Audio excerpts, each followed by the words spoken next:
Okay दोस्तों, again इस video के अंदर मैं आपको एक्टिव वॉइस पैसिव वॉइस बताने जा रहा हूं। और एक्टिव वॉइस पैसिव वॉइस का जो हम सीरीज लेके चल रहे हैं, मैंने पहले प्रेजेंट के तीनों कंप्लीट कर दिए हैं। अगर आपने ना देखा हो तो आप जाके देख सकते हो। इस वीडियो के अंदर जो है मैं आपको पास्ट सिंपल टेंस यानी पास्ट इंडेफिनिट टेंस का कैसे पैसिव वॉइस बनाया जाता है वो मैं आपको आसानी से यहाँ पे बता दूंगा। ठीक है, बस आप मेरे साथ बने रहना। ठीक है, ध्यान से आप अगर शुरू से अंत तक देखते हो, ठीक है, 10-12 मिनट का ये वीडियो होगा। ठीक है, अगर आप शुरू से अंत तक देखते हो तो डेफिनेटली वो चीज़ आना है। ठीक है, काफ़ी बच्चे ऐसा बोलते हैं कि वीडियो देख करके नहीं पता चलता है। गाइस, एक बार दो बार देखने से ही पता चलेगा। ठीक है, इस समय में यही आपके लिए एक सहारा है। ठीक है, so keep watching 1 time 2 time, definitely you will understand what are teaching. Okay, let's see guys। तो मैं आपको यहाँ पे बताने वाला हूँ कि पास्ट इंडेफिनिट टेंस का कैसे पैसिव वॉइस बनाया जाता है। ठीक है, पास्ट इंडेफिनिट टेंस का, तो पास्ट इंडेफिनिट टेंस का अगर आप पैसिव वॉइस बना रहे हो, ठीक है, तो आपको कुछ फॉर्मूले पता होने चाहिए। ठीक है, वो फॉर्मूले अगर आपको पता है तो डेफिनेटली आप पैसिव वॉइस बना पाओगे, ज़्यादा हार्ड नहीं आता है। ठीक है, तो देखोगे मैं आपको यहाँ पे एक बार फॉर्मूले में रिवाइज करा देता हूँ। क्विक रिवीजन हम कर लेंगे यहाँ पे, जिससे कि आपको आइडिया लग जाएगा कि कैसा फॉर्मूला होता है। ठीक है, तो चलो यहाँ पे सबसे पहले मैं बात करूंगा एक्टिव वॉइस की, यानी अफर्मेटिव सेंटेंस होता है, निगेटिव सेंटेंस होता है, इंट्रोगेटिव होता है, इंट्रोगेटिव निगेटिव होता है। ऐसे 4 जो हमारे सेंटेंस एग्जाम में आते हैं। ठीक है, हर सेंटेंस के अंदर active voice, passive voice, active voice, passive voice आपको देखने को मिलेगा, उनके फॉर्मूले होते हैं। तो मैं आपको बता दूं कि जो हमारा पास्ट इंडेफिनिट टेंस है ना, उस पास्ट इंडेफिनिट टेंस के अंदर जो हेल्पिंग वर्ब है, ठीक है, वो एक्टिव वॉइस में जो है वो डिड होता है, और पैसिव वॉइस में जो है वो वॉज और वर होता है। ये याद रखना है।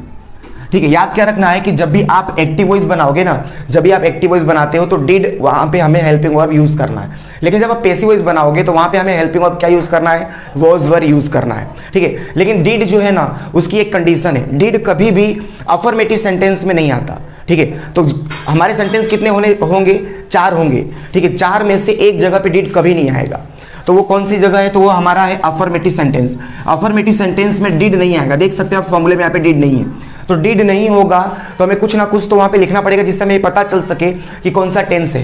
तो अफर्मेटिव में डिड नहीं आता है, बस अफर्मेटिव में, बाकी सभी सेंटेंस में आएगा तो V2 लिखा जाता है। अफर्मेटिव में अगर डिड नहीं आता है तो वहां V2 लिखा जाता है। बस इतना याद रखना। ठीक है, और जहां भी डिड आएगा सेंटेंस में, अगर डिड यूज करते हो तो वहां पे वर्ब का पहला रूप आता है। ठीक है, इतनी सी बात। ओके, अब मैं आपको फॉर्मूले पे लेके चलता हूं। देखोगे फॉर्मूला सिंपल सा है, सब्जेक्ट के बाद हेल्पिंग वर्ब लिखना है, लेकिन हेल्पिंग वर्ब यहाँ पे है नहीं, लिखा नहीं जाता है हेल्पिंग वर्ब अफर्मेटिव में। तो यहाँ पे वर्ब आएगा, और वर्ब का कौन सा फॉर्म लिखना पड़ेगा? सेकंड फॉर्म लिखना पड़ेगा। ठीक है, क्योंकि अफर्मेटिव में सेकंड फॉर्म ही लिखना पड़ता है। ठीक है, उसके बाद ऑब्जेक्ट हो गया, ये आपका formula, subject plus V2 plus object. Okay, passive voice, चलो पहले अफर्मेटिव का सब देख लेते हैं। तो देखो, अब देखोगे यहाँ पे निगेटिव सेंटेंस के अंदर सब्जेक्ट, अब सब्जेक्ट के बाद हेल्पिंग वर्ब आता है, तो यहाँ पे हेल्पिंग वर्ब आएगा क्योंकि ये अफर्मेटिव नहीं है। डिड जो है केवल अफर्मेटिव में नहीं आता है, बाकी सभी जगह पे आएगा। तो यहाँ पे देखोगे सब्जेक्ट के बाद आपने क्या यूज किया? डिड। अब निगेटिव बना रहे हो तो हेल्पिंग वर्ब के बाद नोट लिखा जाता है। ठीक है, उसके बाद देखोगे वी फर्स्ट। अब जहां भी डिड आएगा वहां पे वर्ब का पहला फॉर्म ही लिखना है। ठीक है, उसके बाद ऑब्जेक्ट बन गया हमारा ये। ठीक है, सब्जेक्ट प्लस डिड प्लस, फिर उसके बाद not plus V first plus object. ठीक है, इस तरह से आपका फॉर्मूला बन गया। अब इंट्रोगेटिव निगेटिव की बात करें, इंट्रोगेटिव निगेटिव में हम पैसिव वॉइस का एक्टिव वॉइस का फॉर्मूला देखते हैं। तो इंट्रोगेटिव निगेटिव में इंट्रोगेटिव सेंटेंस में क्या होता है, सॉरी, इंट्रोगेटिव सेंटेंस में फॉर्मूला कैसा होता है हमारा, कि जब भी आप इंट्रोगेटिव बनाओगे तो हेल्पिंग वर्ब सब्जेक्ट के पहले लिखना पड़ेगा। हालांकि क्या होता है, सब्जेक्ट के बाद हम लिखते हैं, लेकिन यहाँ पे हमें क्या करना पड़ेगा? सब्जेक्ट के पहले लिखना पड़ेगा। अगर प्रश्नवाचक बना रहे हो तो देखो यहाँ पे डिड पहले आ गया, उसके बाद सब्जेक्ट के बाद हेल्पिंग वर्ब आता है जो कि हमने पहले लिख दिया। तो यहाँ पे सब्जेक्ट के बाद वर्ब आ गया। वर्ब का कौन सा फॉर्म आएगा? फर्स्ट। क्यों फर्स्ट आएगा? क्योंकि आपने डिड लिख दिया है। सेंटेंस में अगर डिड है तो वी फर्स्ट आएगा। उसके बाद ऑब्जेक्ट, फिर क्वेश्चन मार्क, यानी सब्जेक्ट आपको क्या लिखना है? Did plus subject plus V first plus object plus question mark. इस तरह से आपने ये फॉर्मूला बनाया किसका? इंट्रोगेटिव सेंटेंस का। अब इंट्रोगेटिव और निगेटिव, यानी इंट्रोगेटिव यानी प्रश्नवाचक भी होना चाहिए, और निगेटिव मतलब नोट भी उसके अंदर होना चाहिए। ये दोनों चीजें उसके अंदर होनी चाहिए। तो प्रश्नवाचक बनाना है तो आपको क्या करना पड़ता है? हेल्पिंग वर्ब सब्जेक्ट के पहले लिखना पड़ता है। और नोट बनाना है तो आपको सेंटेंस में नोट लिखना पड़ेगा। नोट की भी जगह होती है। ठीक है, तो आप देख सकते हो यहाँ पे मैं आपको दिखाऊं तो इस जगह, यहाँ पे चलो देखा जाए, इस जगह पे देखोगे तो यहाँ पे आप देखोगे तो अगर मैं ये डिड को पहले लिख दूं, ठीक है, ये पहले से निगेटिव सेंटेंस है, लेकिन अगर मैं डिड को पहले लिख देता हूं तो प्रश्नवाचक बन जाएगा, क्योंकि इंट्रोगेटिव बनाने के लिए हमें हेल्पिंग वर्ब को पहले लिखना पड़ता है। ठीक है, तो यहाँ पे मैंने पहले लिख दिया डिड, तो डिड जैसे पहले लिखूंगा तो क्या आ गया, did subject not V first object, ये बन गया। प्रश्नवाचक भी यहाँ पे हो गया और नॉट भी हो गया, ठीक है। तो वही चीज यहाँ पे बताया गया है, did plus subject plus not plus V first plus object, ये आपका हो गया एक्टिव वॉइस का फॉर्मूला इंट्रोगेटिव निगेटिव में, ठीक है। अब मैं बात करता हूं पैसिव वॉइस की। तो पैसिव वॉइस में ये बात 101% है कि ऑब्जेक्ट के बाद जो है आपको हेल्पिंग वर्ब लिखना है, मतलब लिखना है। तो यहां पे आपको याद रखना पड़ेगा कि डिड एक्टिव वॉइस में हेल्पिंग वर्ब होता है, पैसिव वॉइस में वॉज वर्ब होता है, यहां पे याद रखना पड़ेगा, ठीक है। तो आपने याद रखा होगा, अच्छी बात है, ठीक है। अब उसके बाद देखो अब क्या करना है, तो ऑब्जेक्ट के बाद आपको हेल्पिंग वर्ब लिखना है पैसिव वॉइस का। पैसिव वॉइस का हेल्पिंग वर्ब क्या होता है, वॉज वर्ब होता है, तो वॉज वर्ब, उसके बाद वी थर्ड, हर पैसिव वॉइस में वर्ब का थर्ड फॉर्म आता है, ठीक है। उसके बाद आप देखोगे बाय सब्जेक्ट, यानी ऑब्जेक्ट, उसके बाद आपने वॉज वर्ब लिखा, उसके बाद आपने वी थर्ड लिखा, उसके बाद आपने बाय सब्जेक्ट, ठीक है। ये क्या हो गया, आपने इसका क्या बना दिया, अफर्मेटिव सेंटेंस का पैसिव बना दिया, ठीक है। अब देखोगे सब्जेक्ट के नीचे ऑब्जेक्ट लिखते हैं और ऑब्जेक्ट के नीचे क्या लिखा जाता है, सब्जेक्ट, ठीक है। ये बात आपको याद रखनी है, ठीक है। अब आप देखोगे तो यहाँ पे ऑब्जेक्ट के बाद क्या आ गया हमारा, हेल्पिंग वर्ब, हेल्पिंग वर्ब के बाद क्या आ गया, वर्ब, ठीक है, वी थर्ड। तो इस तरह से याद रखना है। अच्छा, अब हम बनाते हैं निगेटिव सेंटेंस। तो निगेटिव बनाना है तो जस्ट यहाँ पे आप क्या लिख दो, हेल्पिंग वर्ब के बाद आप अगर आप नॉट लिख देते हो तो वो क्या बन जाता है, निगेटिव बन जाता है। तो देखो यहाँ पे वही चीज किया गया है, object plus was verb plus not plus V third plus by subject, ठीक है। वही चीज क्या है, बस नॉट लिख दिया है, वही बस नॉट लिख दिया गया है, ठीक है। उसके बाद देखो, उसके बाद आपको क्या बनाना है, अब ये हो गया। अब उसके बाद इंट्रोगेटिव सेंटेंस बनाना है हमें। इंट्रोगेटिव सेंटेंस का हमें क्या बनाना है, पैसिव वॉइस। तो आप जैसे कि मैंने बताया कि अगर आपको इंट्रोगेटिव यानी प्रश्नवाचक बनाना है गाइस, अगर आपको प्रश्नवाचक बनाना है तो बस उसका हेल्पिंग वर्ब आप क्या कर दो, पहले लिख दो। तो देखो यहाँ पे आपको वॉज वर्ब यहाँ पे लिखा हुआ है, तो ऑब्जेक्ट के पहले लिख दो। अगर इसको आप पहले यहाँ पे लिख देते हो, यहाँ पर शुरू में, तो ये बन गया इंट्रोगेटिव, ठीक है। तो यानी was verb plus object plus V third by subject, ये उठाकर बस आप शुरू में लिख दो, बस इतना सही करना है, ठीक है। आई होप कि आपको समझ में आ रहा होगा। तो आप देख सकते हो यहाँ पे लिखा है was verb plus object plus V third, फिर उसके बाद बाय सब्जेक्ट, फिर लास्ट में क्वेश्चन मार्क, बस इसको उठा के शुरू में लिख दिया गया है। आप एक ही फॉर्मूला याद रखते हो और थोड़ा कॉन्सेप्ट अगर आपका क्लियर है तो डेफिनेटली आपको समझ में आ जाएगा कि बाकी के कैसे बनेंगे, ठीक है। ये बन गया, ठीक है, इंट्रोगेटिव बन गया। अब इंट्रोगेटिव निगेटिव कैसे बनेगा वो देखो। इंट्रोगेटिव निगेटिव आप देख सकते हो कि यहाँ पर आप देखो ये सेंटेंस आपको दिखेगा पैसिव वॉइस में, ये निगेटिव सेंटेंस है। हमें यहाँ पे प्रश्नवाचक भी बनाना, नकारात्मक भी बनाना पैसिव वॉइस का। तो ये देखो यहाँ पे आपको ये दिखाई देगा कि ये निगेटिव सेंटेंस है पैसिव वॉइस में। तो अगर इसका हेल्पिंग वर्ब मैं अगर उठा करके शुरू में लिख दूं, ये ऑलरेडी पहले से निगेटिव था, अगर मैं इसका हेल्पिंग वर्ब उठा के मैं शुरू में लिख देता हूं, ठीक है, तो क्या बन जाएगा, प्रश्नवाचक।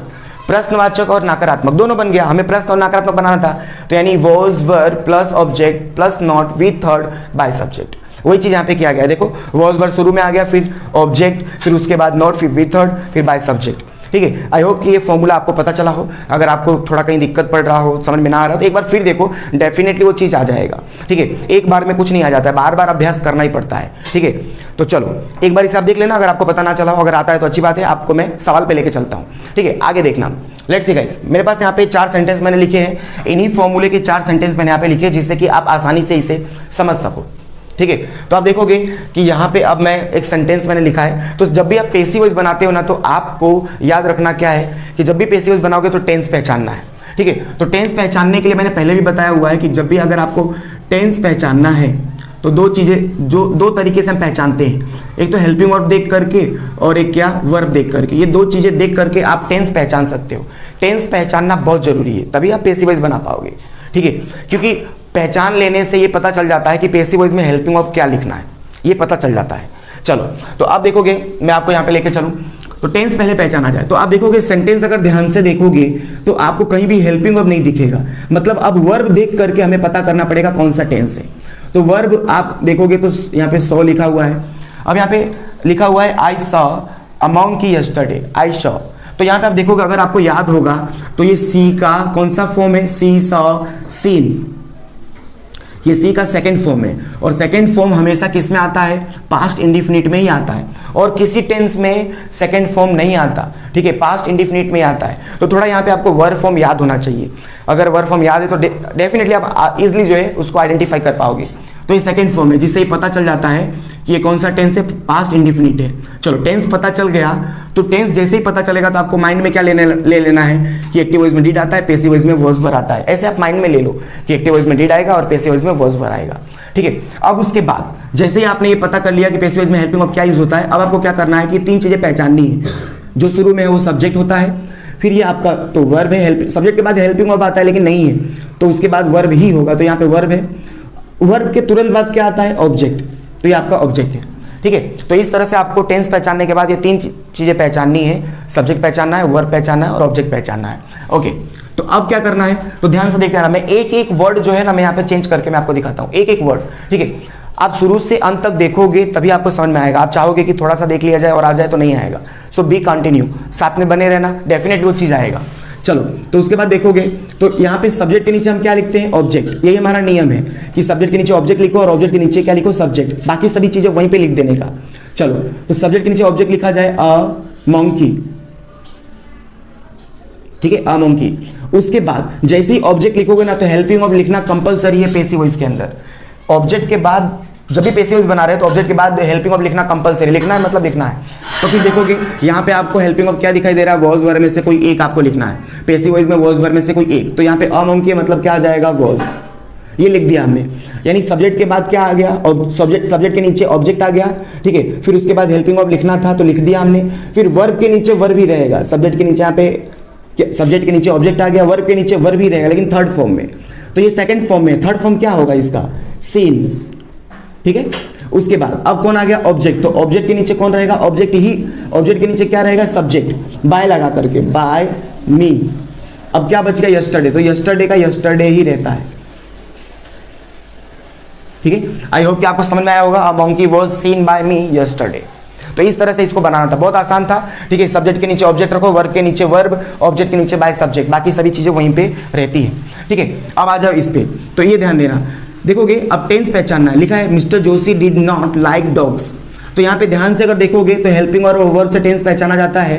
तो यहाँ पे हेल्पिंग वर्ब आपको दिख रहा होगा डिड, तो इससे ये पता चल गया कि ये पास्ट इंडिफिनिट है, क्योंकि हेल्पिंग वर्ब डिड जो है पास्ट इंडिफिनिट में ही आता है। तो डिड जो है एक्टिव वॉइस में, पैसिव वॉइस में क्या होगा, वाज वर। ऐसा आपने इसको माइंड में ले लिया। अब उसके बाद 3 चीजें पहचाननी है। शुरू वाला सब्जेक्ट होता है, सब्जेक्ट के बाद हेल्पिंग वर्ब है तो हेल्पिंग वर्ब है, उसके बाद ये नॉट है, ये फिर वर्ब है, डॉग्स क्या हो गए, ऑब्जेक्ट। ये 3 चीजें आपको पहचान लेनी है। जैसे 3 चीजें पहचान लेते हो तो वो पैसिव बनाना बड़ा आसान हो जाता है। ठीक है, अब क्या करना है, तो सब्जेक्ट के नीचे ऑब्जेक्ट आएगा, डॉग्स। ठीक है, उसके बाद सब्जेक्ट के नीचे ऑब्जेक्ट आ गया। देखो हेल्पिंग वर्ब के नीचे हेल्पिंग वर्ब ही रहेगा लेकिन पैसिव वॉइस वाला। तो पैसिव वॉइस में क्या है, वॉज वर्ब में से कोई एक। ठीक है, वॉज वर्ब में से कोई एक लिखा जाएगा, क्या देख करके, ऑब्जेक्ट। पैसिव वॉइस में हेल्पिंग वर्ब ऑब्जेक्ट को देख के लिखते हैं और एक्टिव वॉइस में हेल्पिंग वर्ब सब्जेक्ट को देख करके लिखते हैं। तो डॉग्स हमारा यहाँ पे बहुवचन है, प्लूरल है, तो यहाँ पे क्या आ जाएगा, वर्ब। ठीक है, हेल्पिंग वर्ब के नीचे हेल्पिंग वर्ब, नॉट के नीचे नॉट। ठीक है, वर्ब के नीचे वर्ब, लेकिन कौन से फॉर्म में, थर्ड फॉर्म में। लाइक का थर्ड फॉर्म क्या होता है, लाइक्ड। ठीक है, और ऑब्जेक्ट के नीचे क्या आ जाएगा, by subject, by mister Joshi. ठीक है, आई होप कि आपको ये पता चला हो। ठीक है, dogs were not like by mister Joshi. ठीक है, यहां तक आपको पता चल रहा हो तो प्लीज एक लाइक करना। ठीक है, आगे देखना, आगे देखा जाए। देखो did Rekha wash clothes last morning. ठीक है, क्या रेखा ने पिछले सुबह कपड़े धोए थे, ऐसा यहाँ पे बोला गया है। ठीक है, तो आपको पैसिव बनाना है, इसका पैसिव बनाना है तो पहले टेंस पहचानो। तो टेंस देखोगे डिड आया हुआ है, डिड आया है मतलब ये पास्ट इंडिफिनिट हो जाता है। ठीक है, तो पास्ट इंडिफिनिट हो गया, तो पास्ट इंडिफिनिट में एक्टिव वॉइस में डिड होता है, पैसिव वॉइस में वर्ब वॉज वर होता है। ठीक है, ये हमने पहचान लिया कि पैसिव वॉइस में हमें वॉज और क्या लिखना है, वर लिखना है। ओके, ये चीजें हमने यहाँ पे पहचान ली। अब उसके बाद आपको क्या करना है, तो ये सब्जेक्ट पहचानना है, ये आपका सब्जेक्ट है रेखा। फिर देखो वॉश कपड़ा धोती है तो ये वर्ब हो गया, फिर ये आपका ऑब्जेक्ट हो गया। वर्ब किसके ऊपर होता है, वो हमारा ऑब्जेक्ट होता है। वर्ब देखो क्लॉथ के ऊपर हो रहा है, वॉश करने का काम क्लॉथ के ऊपर हो रहा है, मतलब हमारा वो ऑब्जेक्ट है। ये 3 चीजें आपने पहचान लिया। तो 3 चीजें आप जब पहचान ले तो सब्जेक्ट के नीचे ऑब्जेक्ट लिखो, ऑब्जेक्ट के नीचे सब्जेक्ट लिखो, बाकी सभी चीजें जो है वहीं पे रहेंगी, बाकी कोई चेंज नहीं होता है। चलो, तो हेल्पिंग वर्ब के नीचे हेल्पिंग वर्ब, लेकिन पैसिव वॉइस वाला, पैसिव वॉइस वाला क्या है, वॉज वर्ब। वॉज वर्ब में से कोई एक। पैसिव वॉइस में वॉज वर्ब हम क्या देख करके लिखेंगे, ऑब्जेक्ट। तो ऑब्जेक्ट क्या है, क्लोथ्स, तो क्या आ जाएगा, वर्ब। ठीक है, अब सब्जेक्ट के नीचे क्या आएगा, ऑब्जेक्ट। ऑब्जेक्ट क्या है हमारा, क्लॉथ। ठीक है, क्लोथ्स। उसके बाद वर्ब के नीचे वर्ब के नीचे वर्ब, लेकिन थर्ड फॉर्म में। वॉज का थर्ड फॉर्म क्या हो जाता है? वॉज्ड। ठीक है, अब देखो ऑब्जेक्ट के नीचे क्या आएगा? ऑब्जेक्ट के नीचे बाय सब्जेक्ट। हमारा सब्जेक्ट क्या है? रेखा, तो बाय रेखा। ठीक है, अब जो बच गया उसको वहीं पे लिख दो, तो बच गया लास्ट मॉर्निंग। ठीक है, तो इस तरह से वर्क क्लोज वॉज्ड बाय रेखा लास्ट मॉर्निंग, इस तरह से आपने पेसिव वॉइस बनाया। ठीक है, आसान है, आप एक बार दो बार देखोगे तो डेफिनेटली वो चीज आने वाला है। अगला देखना, एक एक शब्द मैं आपको बता रहा हूं कैसे करना है। ठीक है, डायरेक्ट कर नहीं रहा हूं, एक एक शब्द बता रहा हूं, तो डेफिनेटली वो चीज आना चाहिए अगर आप उसको ध्यान से देखते हो, समझते हो तो। चलो, अब इसके बाद एक सेंटेंस हमारे पास और है, डिड जिग्नेश नॉट टीज उमंग। ठीक है, क्या जिग्नेश उमंग को नहीं चिढ़ाता था? तो आप देखोगे यहाँ पे डिड भी है, नॉट भी है, मतलब ये हमारा इंट्रोगेटिव निगेटिव है। ठीक है, तो अब क्या करना है, तो अब आपको यहाँ पे टेंस पहचानना है। तो डिड आ गया मतलब क्या? डिड आ गया मतलब पास्ट इंडिफिनिट टेंस कहलाएगा। तो पास्ट इंडिफिनिट है तो एक्टिव वॉइस में डिड होता है, पैसिव वॉइस में वॉज वर होता है। ठीक है, माइंड में हमने ऐसा रख लिया। अब उसके बाद अब आपको तीन चीजें पहचाननी है। जिग्नेश सब्जेक्ट है, ये तो नॉट है। ये आपका वर्ब, टीस मतलब चिढ़ाना, वर्ब हो गया। किसको चिढ़ा रहा है भाई? तो ये ऑब्जेक्ट हो गया। वर्ब जिसके ऊपर किया जाता है वो ऑब्जेक्ट होता है। ठीक है, तो ये हो गया आपका ऑब्जेक्ट। अब सब्जेक्ट के नीचे ऑब्जेक्ट और ऑब्जेक्ट के नीचे बाय सब्जेक्ट। ठीक है, चलो तो देखोगे हेल्पिंग वर्ब के नीचे हेल्पिंग वर्ब। पैसिव वॉइस में हेल्पिंग वर्ब जो है ऑब्जेक्ट को देख करके लिखते हैं। ऑब्जेक्ट उमंग है, इसके लिए क्या आ जाएगा? वॉज। ठीक है, अब सब्जेक्ट के नीचे क्या आ जाएगा? ऑब्जेक्ट। ऑब्जेक्ट क्या हमारा? उमंग। ठीक है, उसके बाद नॉट के नीचे क्या आ जाएगा? नॉट। ठीक है, फिर टीस के नीचे क्या आ जाएगा? टीस ही रहेगा, मतलब वर्ब के नीचे वर्ब ही रहेगा, लेकिन कौन से फॉर्म में? थर्ड फॉर्म में। तो टीस का थर्ड फॉर्म होता है टीज्ड। ठीक है, अच्छा ऑब्जेक्ट के नीचे क्या आ जाएगा? By subject. हमारा सब्जेक्ट क्या है? बाय, ठीक है, जिग्नेश क्वेश्चन मार्क। ठीक है, आई होप कि आपको पता चला हो कि was Umang not teased by Jignesh किस तरह से बना। ठीक है, तो यहां तक अगर आपको वीडियो पसंद आ रहा हो, समझ में आ रहा हो, तो प्लीज इसे सब्सक्राइब करना ताकि आगे आने वाले वीडियोस जो हैं आप तक पहुंच सके। ठीक है, थैंक यू।